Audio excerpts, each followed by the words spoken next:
Magandang umaga, ngayon pa'y araw ng Sabado, October 14, 2023. Update po muli sa lagay ng panahon. Ayon sa Pag-asa, ang isang low pressure area na nasa loob ng ating Philippine Area of Responsibility patuloy pa rin po na minomonitor.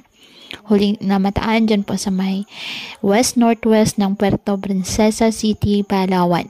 Ang nasabing low pressure area ay nakakaapekto na po ang trough sa ilang bahagi ng ating bansa. Ngunit mababa naman ang tsansa ng nasabing LPA na lumakas bilang bagyo ayon po sa Pag-asa. Ang trough po ng bagyong Sibulavin ay nakakaapekto sa Caraga at Davao Region. Hindi naman inaasahang papasok ng ating PAR ang nasabing bagyo.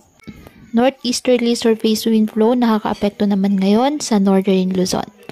Ngayong araw, ang Palawan at Zamboanga Peninsula asahan na maulap na halangitan na may kalat-kalat na pag-ulan at thunderstorms dahil po sa trough ng low pressure area. At ang Caraga at Davao Region asahan na maulap na halangitan na may kalat-kalat na pag-ulan at thunderstorms dahil sa trough ng Super Typhoon Bolavin.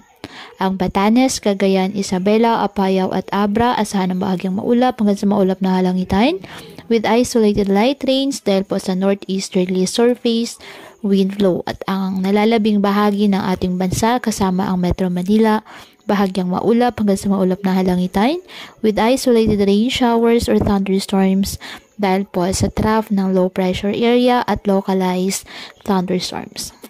Kaya patuloy po na pinag-iingat ang ating mga kababayan sa banta po ng mga pagbaha or landslide lalo na kapag may malalakas na ulan at ugaliin po na magdala palagi ng payong o kahit ano pa ng gas sa ulan kapag lalabas ng ating mga tahanan.